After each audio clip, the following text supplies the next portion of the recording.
जय हिंद दोस्तों, स्वागत है आपका मार्क बूस्टर PYQ चैनल पर। आज की क्लास में हम पढ़ेंगे आर्टिकल, यानी आर्टिकल 1 से लेकर 51 तक, कंप्लीट आर्टिकल भाग 1 से लेकर भाग 4 तक। ठीक है, चलिए स्टार्ट करते हैं आर्टिकल 1 से लेकर। ठीक है, आर्टिकल 1 में क्या है? संघ, संघ का नाम और राज्य क्षेत्र। भारत राज्यों का एक संघ होगा। आर्टिकल 1 में क्या लिखा है? भारत राज्यों का एक संघ होगा। India group of India group group of states, STATE, India group of state, Bharat राज्यों का संघ होगा। आर्टिकल 2 में क्या है? आर्टिकल 2 में है नए राज्यों का प्रवेश या स्थापना। आर्टिकल 2 में लिखा है भारत में नए राज्यों का प्रवेश या स्थापना, नए राज्यों को जोड़ा जा सकता है, नए राज्यों को भारत में शामिल करना। किसमें लिखा है? आर्टिकल 2 में। आइए आर्टिकल 3 में देखते हैं क्या है। आर्टिकल 3 में है नए राज्यों का निर्माण और वर्तमान राज्यों के क्षेत्रों और सीमाओं या नामों में परिवर्तन। यानी आर्टिकल 3 में लिखा है भारत में नए राज्यों का निर्माण किया जा सकता है और वर्तमान में जो राज्य हैं उनके सीमाओं और नामों में परिवर्तन किया जाता है। ये किसमें लिखा है? आर्टिकल 3 में। जो आर्टिकल हाईलाइटेड है ना, वो बहुत ही इम्पोर्टेंट है। इम्पोर्टेंट आर्टिकल, आर्टिकल जो हाईलाइट है, और आर्टिकल 1 और आर्टिकल 3 ये इम्पोर्टेंट आर्टिकल है, महत्वपूर्ण। सभी प्रश्नों में सबसे जो हाईलाइट आर्टिकल है वो महत्वपूर्ण आर्टिकल है। ठीक है, आर्टिकल 4 में देखते हैं। आर्टिकल 4 में क्या है? पहली और चौथी अनुसूची के संशोधन तथा अनुच्छेद 2 और 3 के अधीन बनाई गई विधियां। जो आर्टिकल 2 और 3 के बनाई गई जो विधियां हैं उसी के अनुसार आर्टिकल 4 है। चलिए सरल अर्थ में देखते हैं।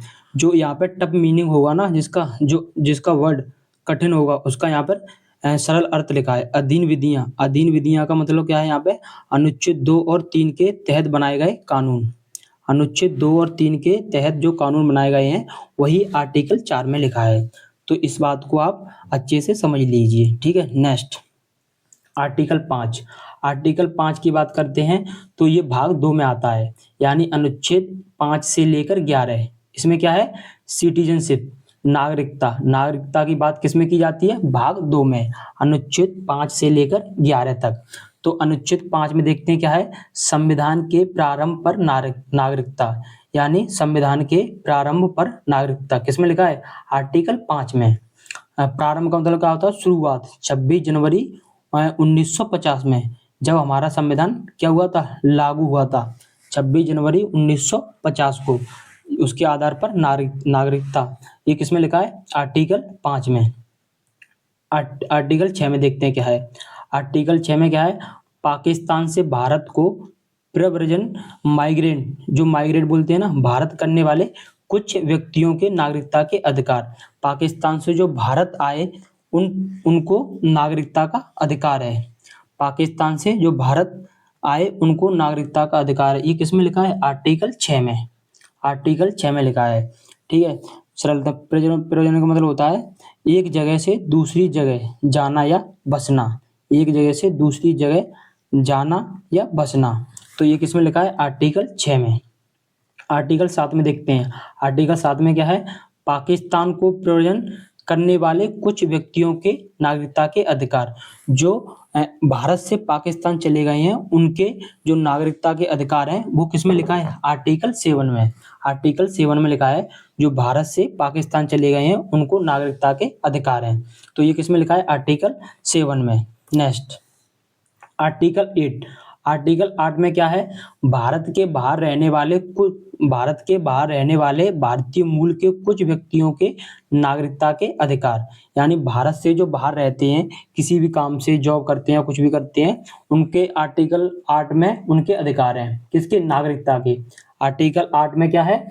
भारत के बाहर रहने वाले भारतीय मूल के कुछ व्यक्तियों के नागरिकता के अधिकार। ये किसमें लिखा है? आर्टिकल 8 में। आइए आर्टिकल 9 में देखते हैं क्या है।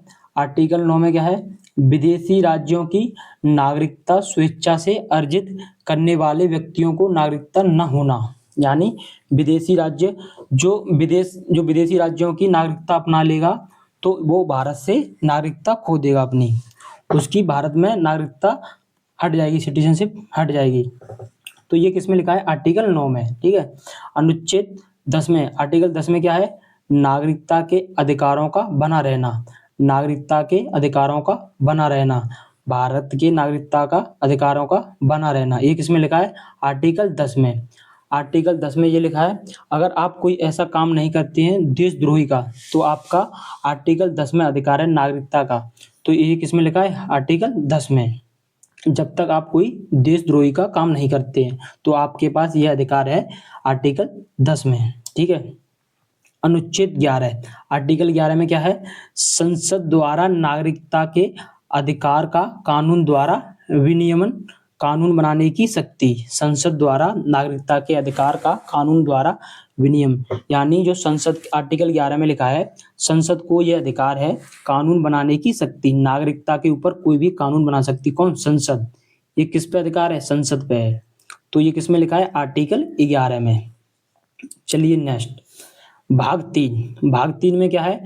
आर्टिकल 12 से लेकर 35 तक मूल अधिकार यानी फंडामेंटल राइट। ये बहुत ही महत्वपूर्ण, बहुत ही इम्पोर्टेंट, सभी एग्जाम पॉइंट ऑफ व्यू से सबसे मोस्ट इम्पोर्टेंट है भाग 3, अनुच्छेद 12 से लेकर 35 तक, यानी मूल अधिकार, फंडामेंटल राइट। तो चलिए स्टार्ट करते हैं। आर्टिकल 12, आर्टिकल 12 में क्या है? राज्य की परिभाषा। जो राज्य की परिभाषा है वो किस में है? आर्टिकल 12 में है, ठीक है।